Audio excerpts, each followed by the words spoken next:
即係成日都話喺加拿大打稅咧唔見一半噶嘛，乜開公司咪好抵咯，即係成日俾人聽到咁樣講喎，好抵喎，咁係咪真係咁容易達到呢一樣嘢咧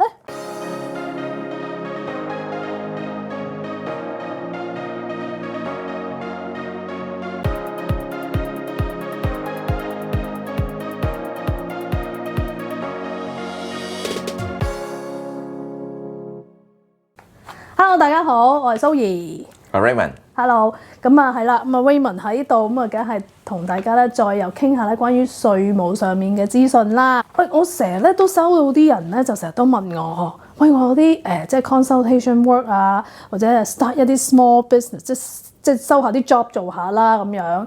咁我就成日都話，哎呀，不如使唔使開間公司啊咁樣？咁我諗我哋嘅概念咧就係話，我 register 一個 business 去做呢個生意咁樣。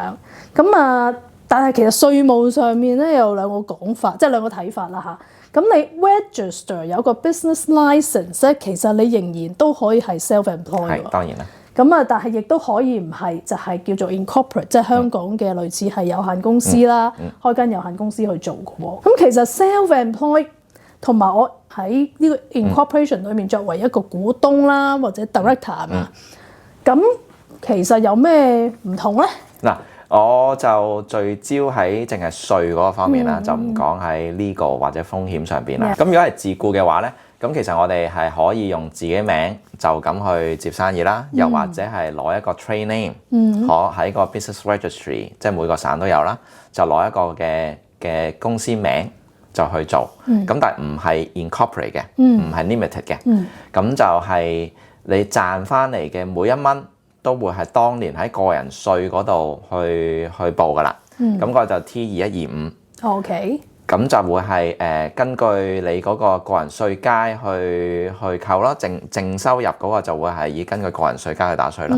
咁而同一時間咧，嗰個 CPP 亦都會產生出嚟啦，咁就會係僱主嗰部分即係自己啦，亦都會去交埋啦，喺同一時間，咁就會簡單好多嘅成件事，就唔會需要好似要做一個帳出嚟，即係話 balance sheet 係乜嘢 ，income statement 係乜嘢，唔需要嘅，咁純粹係計嗰個收入幾多，支出嘅細明係幾多，咁就報到個稅啦。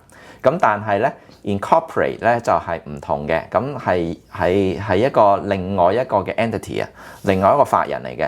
咁所以亦都會係涉及到要做個帳出嚟啦，要做個 balance sheet 啦，即係話資產有幾多，負債有幾多，咁然之後係收入幾多，支出係幾多咯。咁就當中就會涉及到一啲比較複雜啲嘅會計嘅準則啦，又或者同埋去諗下點樣將啲錢攞翻出嚟俾自己用啦。咁當然亦都涉及到個人稅嘅策略啦，咁樣咯。係咁啊 ，OK 啦，即係話如果你係 self-employed 嘅話咧，你又要報 T1，亦都要報 T2125。係啦，同一時間。係啦，嗰個係填埋嗰個報表啦。填埋啦，係啦。咁咧，而你收取嘅收入咧，就全部都係當係一個 salary。係。不過你仍然都可以扣開支嘅。係啦，冇錯。扣完開支淨代嗰啲咧，就係一個 salary 嘅形式，就頭先你講啦，以個人嘅稅率去計稅啦。咁但係如果你係頭先講嘅 incorporate 一間公司，咁而你係裏邊係作為一個股東、一個 director、一個 shareholder 嘅時候咧，咁咧。你同呢間公司其實係兩嚿嘢嚟嘅喎嚇，頭先講嘅 entity 即係公司係一個，你係一個個體啦。咁公司咧就會出翻糧俾你咯喎。咁喺中文就叫出糧啦咁樣。咁但係喺出糧當中其實有兩種形式㗎嘛，係咪？就你可以選擇用 salary 去出糧啦。咁你收到嗰啲錢嘅時候咧，你亦都係以個人名義咧去報翻稅啦。當然。咁但係咧，亦都咧公司咧就嗱，如果嗰個 係 salary 嘅話啦，公司咧就當係開銷咗啦，係咪 expense 嚟㗎啦？咁但係如果咧你係計完晒 expense 多餘有賺錢嘅話咧，咁其實你可以出分紅，即係 dividend 俾自己嘅喎。咁啊，你必須要係一個 shareholder 先啦，係嘛？你唔可以一個普通 staff 啦，係啦。咁你咧就可以出 dividend 啦。咁如果收 dividend 咧，就你咧就可以。多少少空間走賺喎。係啦，我哋收 dividend 嘅時候會有個 dividend tax credit 啦，喺個人報稅表上邊。其實個原意就係去抵消翻你公司裏邊俾咗嗰一部分稅，因為我哋呢個嘅稅制裏邊咧，其實係一個 integrated system， 係唔希望係有一個 double taxation 嘅，即係盡量啦，係啦，盡量啦。咁就話佢哋係想，無論你係個人賺1000蚊，或者喺公司有限公司賺1000蚊，最後公司俾完錢再俾落自己度嘅賺1000蚊嘅時候咧，打嘅稅應該係一樣嘅，應該同你個人收翻嗰1000蚊。係啦，原意係要咁樣嘅。係啦，所以所有嘢，所以就會產生咗一個叫 dividend credit 出嚟啦。OK， 咁咧但係咧就出 dividend 嘅話咧，就唔屬於公司嘅開支係咪？係啦，就唔係開支，就唔會扣公司嘅支出啦。係啦。咁而個人層面方面咧，你收到呢個 dividend 咧就有個好處喎，就係因為咧係唔需要交 CPP 啦。係啦，冇錯。CPP 即係加拿大強積金啦。咁如果要交強積金咧，你交2份咧就係5.95加5.95啊嘛，都唔少嘅，慳翻呢度大概係11.95%。係啦，冇錯。咁呢個其中一個咧，你可以選擇嘅即係出糧嘅方法啦。咁樣亦都出幾多糧同埋出幾多 dividend 咧，你每年都可以咧，即係作出一定嘅調整啦，係咪咁樣？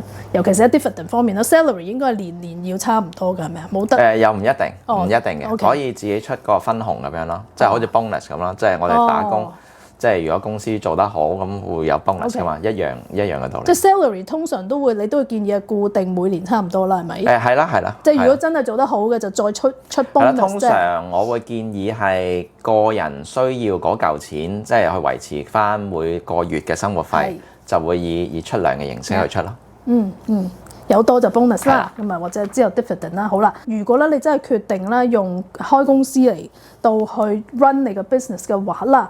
咁就一定係有啲原因，有啲好處啦。咁因為咧，其實咧我哋都講過㗎啦，喺加拿大咧，如果咧你係一個低過50萬盈利嘅公司嘅話啦，咁其實咧你個稅率咧相當之低㗎喎。係啦，大概就係11至12%啦，就睇下你邊個省啦。係啦 ，BC 省就11%啦，安省就12%。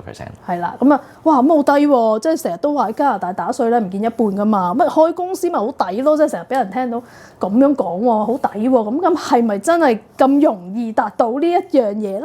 係啦，如果我哋係一個提供個服務啦，或者提供個產品啦，咁我哋喺個稅制裏邊就叫做 active business 啦，咁就會享受到呢個叫 small business deduction 啦。咁呢個扣稅嘅話，就會係能夠令到個稅率就會去到11至12%咯。咁係啦，不過呢個必須要呢個係 active business 產生嘅收入喎。咁如果你公司有錢多咧，擺咗喺呢個嘅定期裏邊嘅話咧，收到嘅利息咧就並唔能夠享受呢一個咁低嘅稅率啦。咁個稅率咧就會係超過50%啦。如果係當年唔出翻 dividend 俾自己，係啦，即係你嘅意思收利息。係啦，收到呢個利息，我又唔出翻錢俾自己。係啦，係咁就會擺到，就會係另外打到去50%㗎啦，差唔多。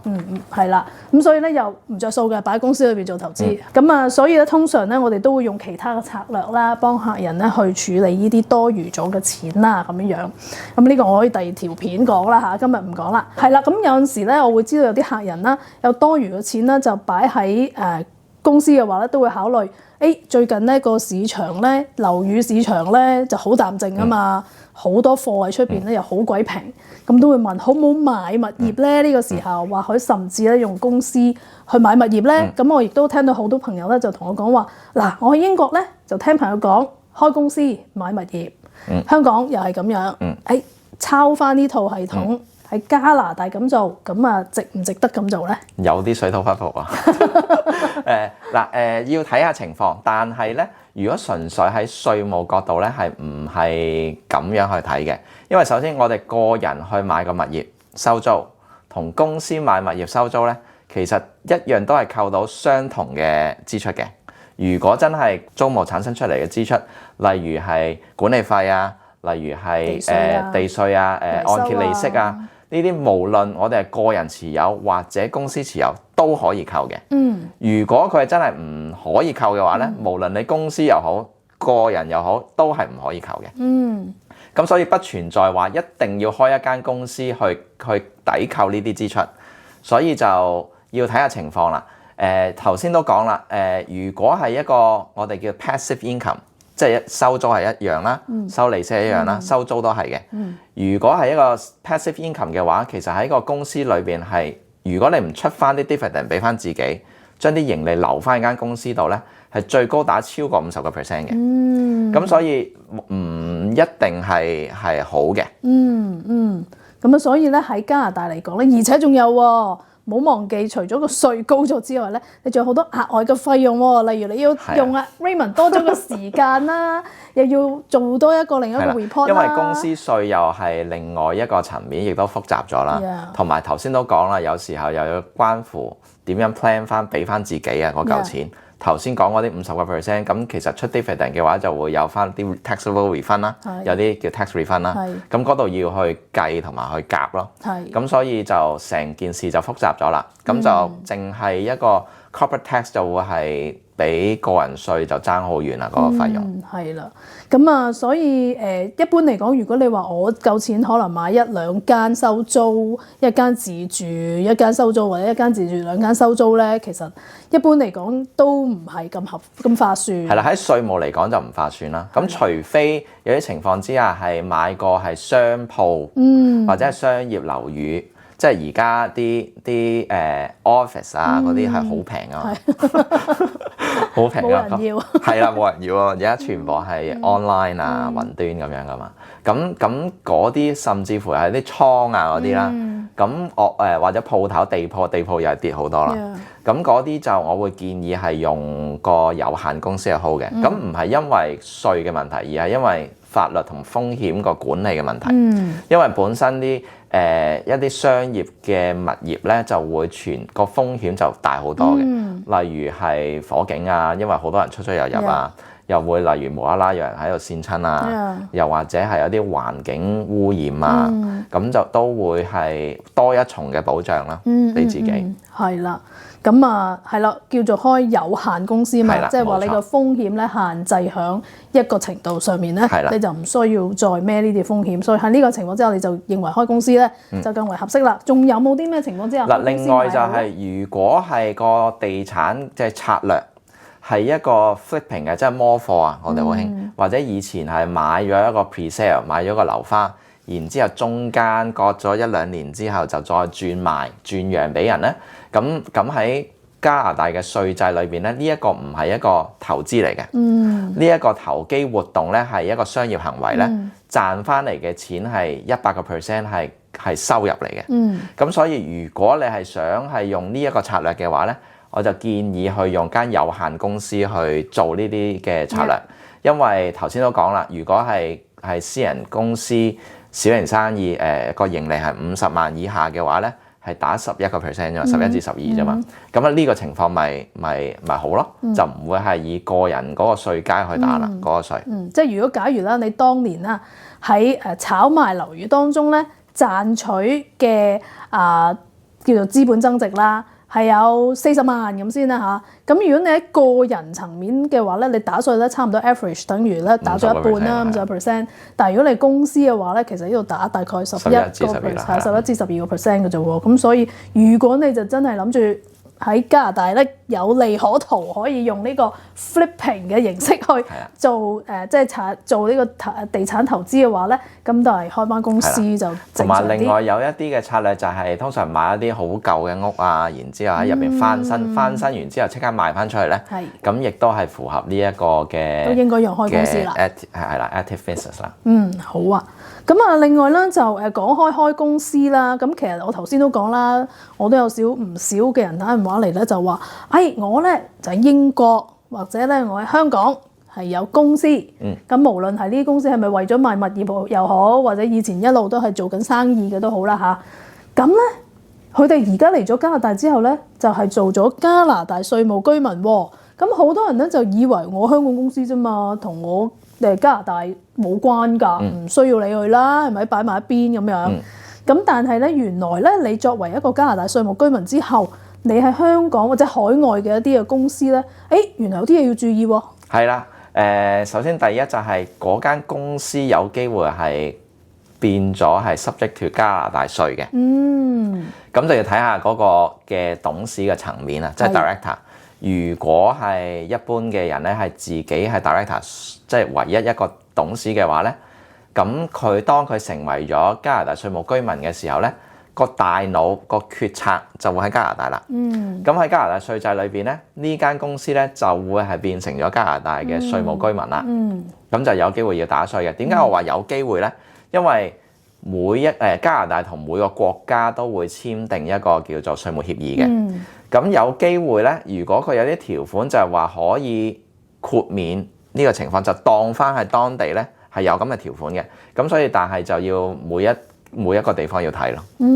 係啦，咁所以就唔好諗住喺外邊有間公司唔關加拿大事，唔理啦。同埋另外咧，如果係間海外公司係淨係投資用途嘅啫，即係例如收租，啱啱你咁講，咁我哋係會個人稅其實係要報翻嗰個收租嘅淨收入嘅，因為根據呢個叫做 FAPI rule， 呢個 FAPI 啊，咁就係 Foreign Accrued Property Income。OK。咁就係一定要個人稅打翻嘅，因為佢係唔希望我哋係用一個有限公司嘅形式去不斷延咗一啲嘅投資收入。咁所以係要個人稅係要打翻啦。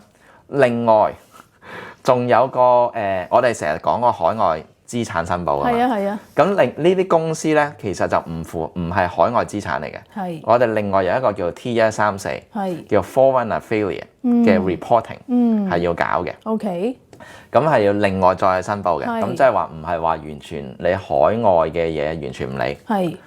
除非你係有心隱瞞嘅啫。OK。有心 non-compliant。係，即係1135咧就報資產，海外資產係啦，海外資產1134咧就報海外嘅公司嘅一個稅啦。咁即係又多份 report 啦，你又收多筆錢啦。係啦。咁啊就咧你就一路咧就養肥阿 Raymond 啦，搞咁複雜嘅嘢咧就佢又越嚟越肥，你越嚟越奀。係啊，你睇翻之前啲片，可能我真係越嚟越肥啊個樣。係啦，咁所以大家咧就要留意翻啦。咁啊，今日咧就係啦，想即係最近我多咗啲朋友即係同我問開呢啲問題咧，我都既然阿 Raymond 喺度咧，都想同佢傾下呢方面嘅嘢，俾翻一啲清晰嘅啱嘅觀念俾大家，等大家咧喺準備咧報稅嘅時候咧就可以輕鬆啲啦。咁好啦，咁啊今日咧就同大家咧分享住咁多信息先啦。下次咧我哋又再請阿 Raymond 出嚟咧，就一齊去分享更多咧關於稅務嘅信息啦。好，下次見，拜拜。